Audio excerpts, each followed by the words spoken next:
Assalamualaikum warahmatullahi wabarakatuh. Kaum muslimin, muslimat, bapak-bapak, ibu-ibu, tentang bagaimana seseorang mencurahkan seluruh usaha dan kemampuannya untuk memaksa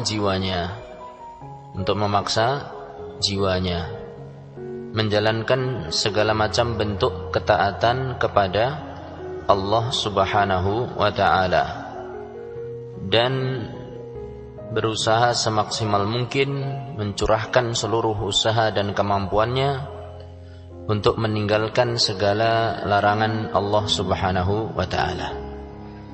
Demikian juga usaha maksimal seorang hamba dalam melaksanakan segala perintah Rasulullah sallallahu alaihi wasallam ataupun menjauhi seluruh larangan Rasulullah sallallahu alaihi wasallam. Itu adalah hakikat dari mujahadah. Bisa dilakukan dengan hatinya, melaksanakan perintah-perintah Allah yang berkaitan dengan hati, atau menjauhi larangan-larangan Allah yang berkaitan dengan hati, atau menjalankan perintah-perintah Allah yang berkaitan dengan lisan dan menjauhi larangan-larangan Allah yang berkaitan dengan lisan.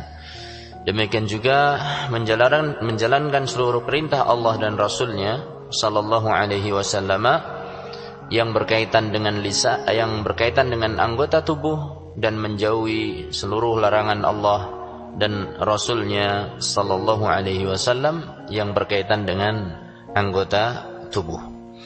Sering saya sampaikan ini berulang-ulang supaya kita ini semakin faham makna dari mujahadah, dan bahwa mujahadah itu adalah salah satu jalan yang utama bagaimana seorang menjadi kekasih Allah Subhanahu wa ta'ala, waliyullah, walinya Allah Subhanahu wa ta'ala.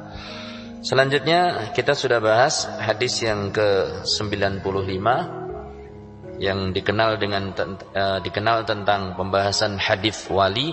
Sekarang kita akan masuk pada hadis yang berikutnya, masih tentang mujahadah. Itu hadis ke-96 dalam kitab Riyadhus Shalihin, atau hadis kedua dalam bab al-mujahadah. Berkata Al-Imam An-Nawawi rahimahullahu ta'ala, Al-Thani, yang kedua, hadis kedua dari bab mujahadah, An Anasin radhiyallahu ta'ala anhu, dari sahabat Anas radhiyallahu ta'ala anhu, Anas bin Malik. Mudah-mudahan Allah Subhanahu wa ta'ala meridhai beliau. Anin Nabiyyi sallallahu alaihi wasallam, dari Nabi Muhammad sallallahu alaihi wasallam, fima yarwihi an rabbih azza wa jalla, sesuai dengan yang diriwayatkan dari Rabb-Nya, sesuai yang diriwayatkan dari Allah azza wa jalla. Berarti hadis ini adalah hadis apa? Qudsi. Tapi alhamdulillah hadis yang dibawakan oleh Al-Imam An-Nawawi ini adalah termasuk hadis qudsi yang sahih. Diriwayatkan oleh Al-Imam Al-Bukhari. Qal, berfirman Allah Ta'ala. Ya, karena ini hadis qudsi, berarti yang berfirman siapa? Yang berkata adalah Allah Subhanahu wa ta'ala. Allah Subhanahu wa ta'ala berfirman dalam hadis qudsi ini, idza taqarrabal abdu ilayya shibran taqarrabtu ilaihi dhira'an. Apabila seorang hamba mendekatkan diri kepadaku, idza taqarrabal abdu ilayya shibran, apabila seorang hamba mendekatkan diri kepadaku sejengkal. Apabila seorang hamba mendekatkan diri kepadaku sejengkal. Shibron itu ini. Shibr itu dari ujung jari, apa ini namanya? Kelingking ya. Kilan lah ya. Kalau bahasa kita kilan. Ya, sekilan. itu dari ujung jari kelingking sampai ujung ibu jari. Apabila seorang hamba mendekatkan diri kepadaku shibron, sejarak sejengkal, taqarrabtu ilaihi dhira'a, maka aku akan mendekat kepadanya sehasta. Hasta itu ini dari ujung tulang siku, ya, ujung tulang siku sampai ujung jari tengah, ujung jari yang terpanjang, jari tengah. Ini namanya dhira'. Kalau bahasa kita sak lengan, sak sikut. Kok sak sikut gini? Ya sak lengan atau ya udahlah sak sikut ya nggak apa-apa. Baru tahu malah istilahnya kalau sak sikut. Jadi kalau seorang hamba mendekatkan diri kepada Allah satu jengkal, Allah Subhanahu wa taala akan mendekat kepada hamba tersebut satu dhira'. Wa idza taqarraba ilayya dhira'a, apabila hambaku tadi, seorang hamba tadi mendekatkan diri kepadaku satu jengkal, taqarrabtu minhu ba'a, niscaya aku akan mendekat kepadanya ba'an, satu depa. Ini ba'. Dari ujung jari sampai ujung jari dibentangkan, ditambah bau. Ya, dua pundak ini. Ini namanya ba'. Kalau bahasa kita satu depa, ya, satu depa begitu. Wa idza atani yamshi, apabila hambaku mendatangiku, mendekatkan diri kepadaku, yamshi, dengan berjalan, ataituhu harwalatan, aku akan mendatanginya harwalatan, dengan berlari kecil. Ya, aku akan mendatanginya dengan berlari kecil. Rawahu Al-Bukhari. Hadis ini menunjukkan bahwa semakin seorang hamba itu bermujahadah, bersungguh-sungguh menjalankan ketaatan, maka Allah akan membalas sesuai dengan kesungguhannya. Ya, Allah akan membalas sesuai dengan kesungguhannya. Maka ini makna secara secara umum ya. Nah, dari makna ini saya ingin memberikan sebuah atau dua buah penafsiran tentang hadis ini. Karena kaitannya ini adalah dengan sifat yang dilekatkan kepada Allah Subhanahu wa taala sesuai dengan kehendak Allah, dan Allah mensifatinya untuk dirinya sendiri. Sifat itu kondisi. Ya, sifat itu kondisi. Jadi di sini diterangkan Allah mendekat satu dhira'. Ya kan? Kemudian yang kedua, Allah mendekat satu depa. Kemudian di sini dikatakan Allah mendatangi dengan berlari kecil. Kaidah dalam masalah sifat, kita yakini sesuai yang diterangkan oleh Allah dan Rasulnya sallallahu alaihi wasallam. Kita yakini tanpa dirubah, tanpa kita ingkari, tanpa kita bayangkan bagaimananya, tanpa kita serupakan, selesai masalah. Itu semua berlaku pada sifat-sifat Allah yang Allah sebutkan untuk dirinya. Dan seluruh sifat-sifat Allah yang Rasulullah sallallahu alaihi wasallam sebut untuk Allah. Itu berlaku kayak gitu. Kita hanya yakin. Hanya sekedar tugas kita meyakini tanpa dirubah-rubah, tanpa diingkari, tanpa bertanya bagaimananya, tanpa menyerupakan. 4 ini. Jangan dirubah, jangan diingkari, jangan ditanya bagaimana, jangan serupakan. Karena laisa kamitslihi syai'un wa huwa as-sami' al-basir. Yang tahu, yang paling tahu tentang Allah siapa? Allah Subhanahu wa ta'ala. Setelah Allah, siapa yang paling tahu tentang Allah? Rasulullah sallallahu alaihi wasallam, karena beliau berbicara berdasarkan apa? Berdasarkan apa? Bahwa hadis itu sesuai zahirnya.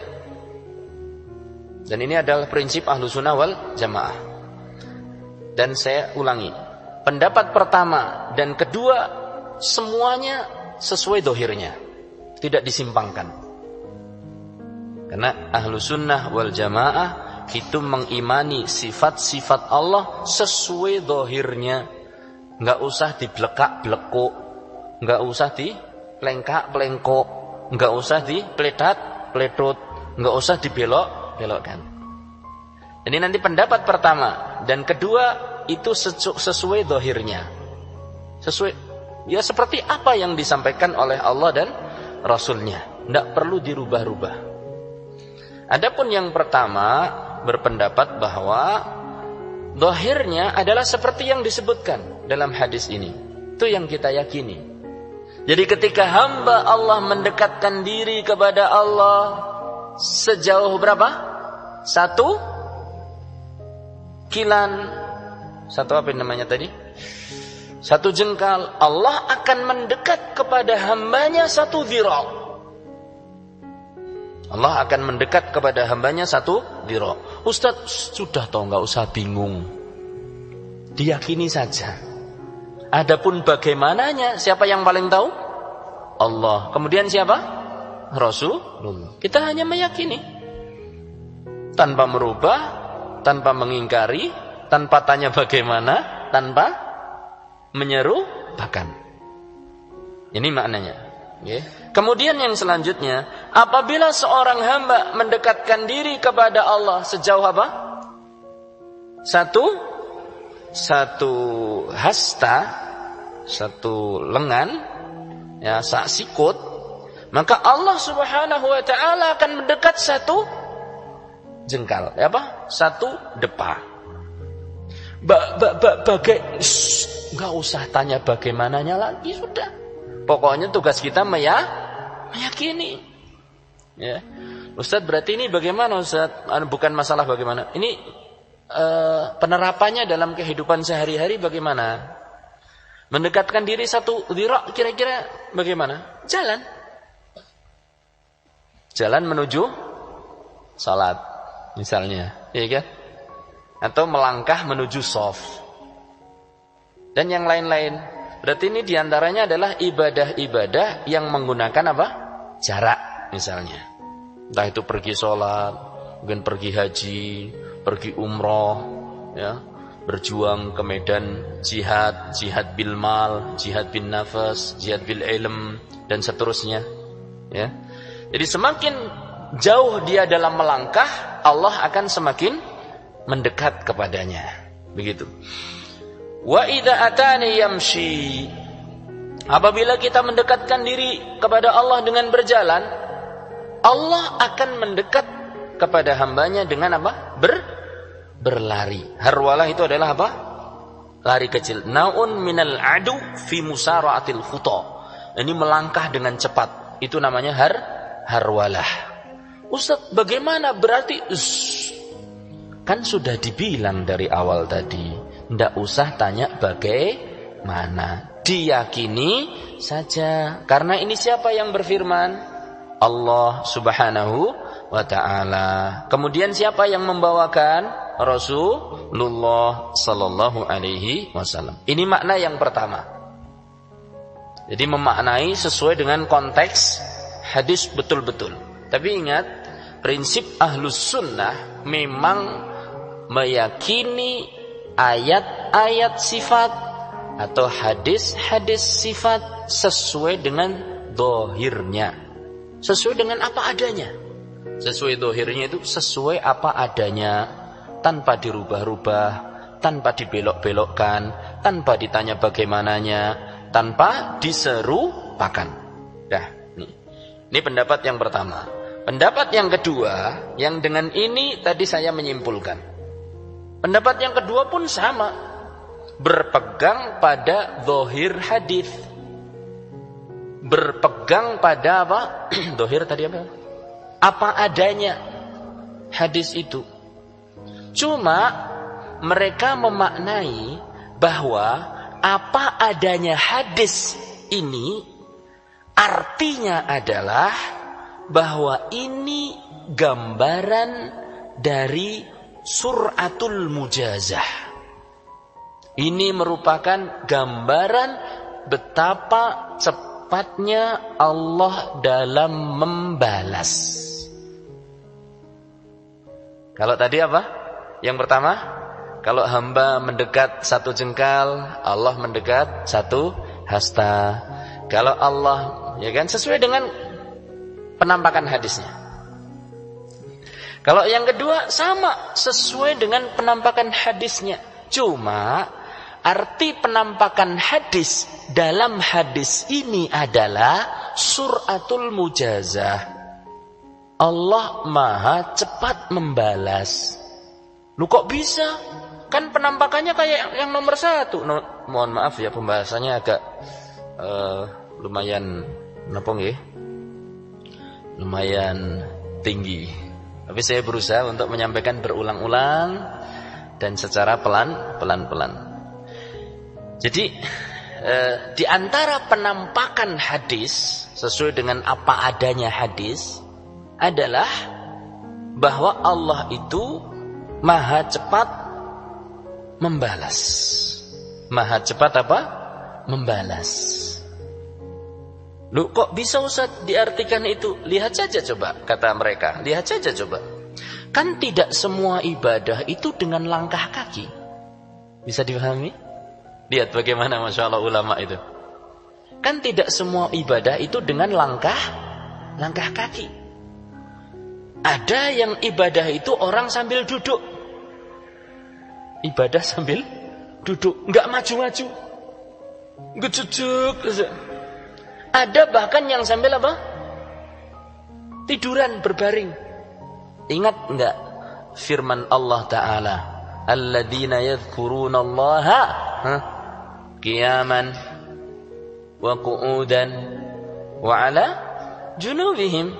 Orang-orang yang berzikir kepada Allah dalam kondisi apa? Berdiri. Maju napa mboten? Maju selangkah atau enggak? Enggak, berdiri. Gampangannya begini loh. Kalau tadi kan jalan menuju sholat. Kalau ini ketika sholatnya. Kalau tadi itu kan orang yang berdiri di sholat, qiyaman. Terkadang orang sholat juga sambil duduk, ya kan? Sambil duduk tasyahud. Ini termasuk mendekatkan diri kepada Allah napa mboten? Termasuk mendekatkan diri kepada Allah. Terkadang orang juga sholat sambil berbaring. Nggih? Pun nate dereng sholat sambil berbaring panjenengan? Sampun? Masya Allah, berarti pun nate gerah. Masya Allah, syab. Berarti sudah bisa merasakan nikmatnya sehat nggih. Masya Allah. Kalau sholat sambil naik kendaraan, sudah pernah coba belum? Nah, sholat sunnah sambil naik kendaraan. Nah, contohnya pripun? Contohnya misalnya sambil naik sepeda dari rumah, ya kan? Sudah adzan, tangine ngepas adzan subuh. Gregah langsung napa?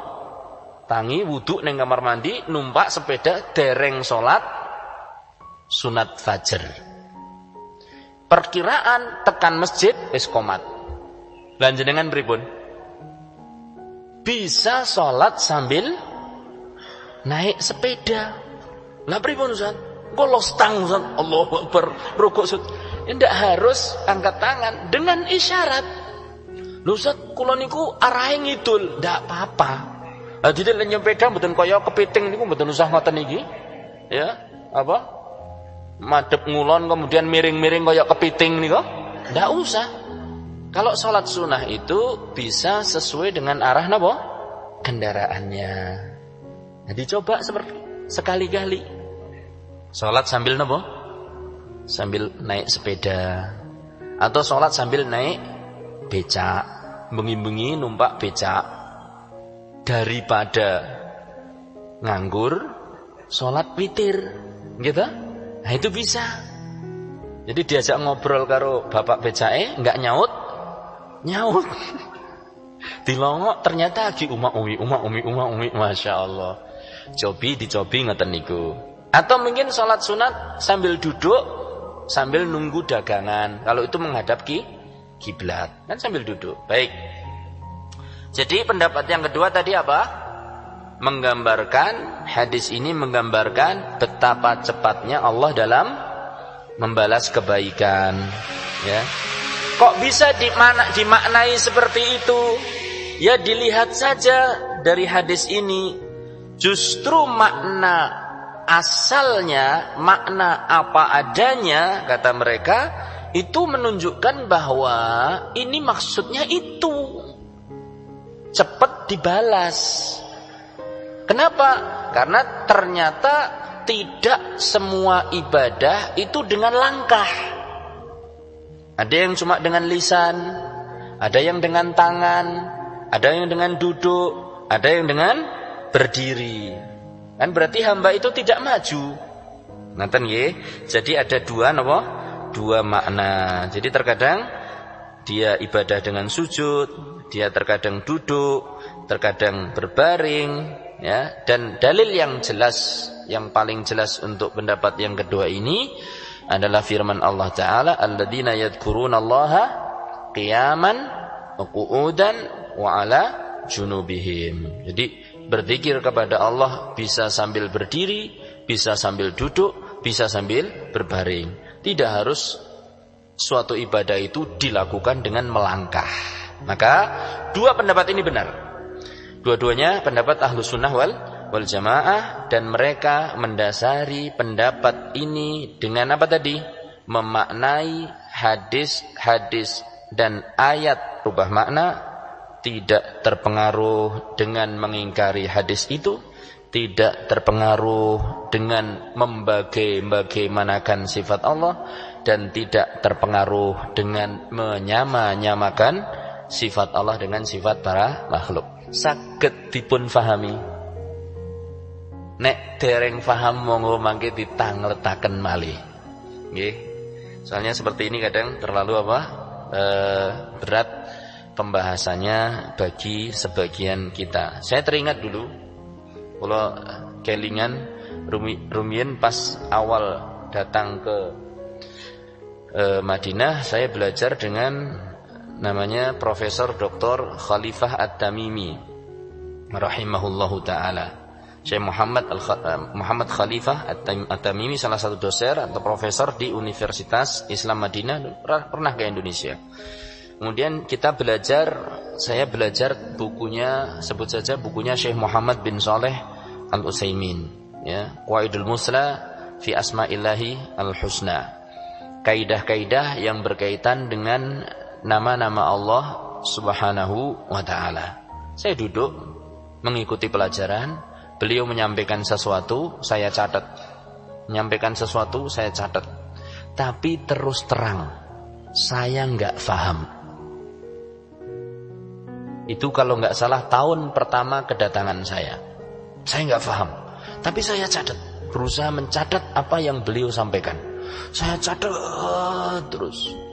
Kemudian 3 tahun kemudian atau 4 tahun kemudian kalau tidak salah, 4 tahun kemudian saya belajar lagi dengan seorang syekh, namanya adalah Syekh Abdullah bin Ibrahim Syamsan, salah seorang murid dari Syekh Muhammad bin Saleh Al-Utsaimin, berarti murid penulis buku yang dulu saya pelajari. Saya belajar dengan buku yang sama. Beliau menerangkan perkara yang sama sesuai dengan yang dulu saya catat. Langsung saat itu keluarlah huruf-huruf yang sering kita dengar. Apa itu? Oh. Jadi yang dulu dimaksudkan oleh Syekh Khalifah Tamimi itu ternyata ini. Oh ini toh. Dulu nggak paham.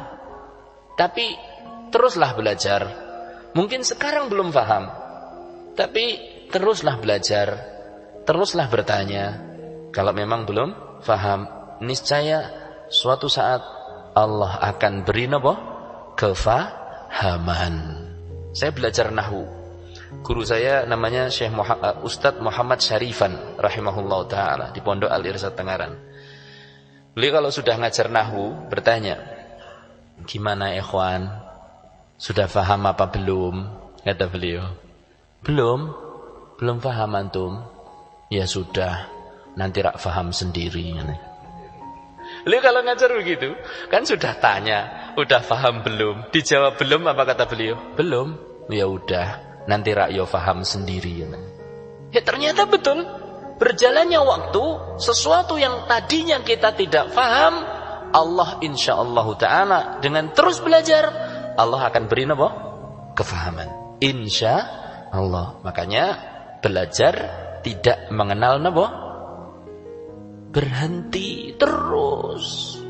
Kadang sekarang belum paham, makanya belajar. Kalau berhenti jadinya nggak paham terus. Itu yang terjadi pada sebagian kita. Belajar bahasa Arab angel mboten? Wah, angel. Wah, saya dulu belajar bahasa Arab agak seminggu wis mumet. Lah terus mandek. Tapi saya lagi bahasa Arab yo angel. Kenapa kok dia tetap 3 tahun kemudian ditanya kok angel? Kenapa? Karena berhenti belajar. Seminggu kangelan mandek. Akhirnya dia katakan yo angel. Dalam tanda kurung, wah aku wis ora belajar nih. 3 tahun yang lalu ditanya angel. Coba kalau terus belajar 3 tahun kemudian ditanya apa? Angel apa ndak? Alhamdulillah bisa. Naik sepeda pertama kali, angel napa mboten? Angel.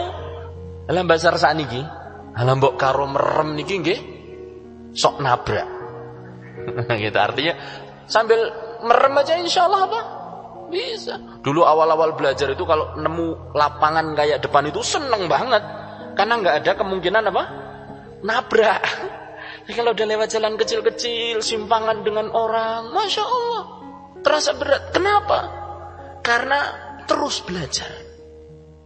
Pertama kali nyokol mobil, saya di perempatan Kedung Wuluh itu, jalan begitu, tiba-tiba ada yang nyalip saya. Sinten? Ibu-ibu pakai sepeda. Ibu-ibu pakai sepeda. Ke istri, dik, lihat tuh, samping disalip sepeda. Masya Allah. Tapi kenapa? Dengan taufik Allah, seorang itu ketika ngulang-ulang terus, bisa. Ini belajar ini, Mbak. Bapak-bapak, ibu-ibu, saudara-saudara. Terkadang kita nggak paham.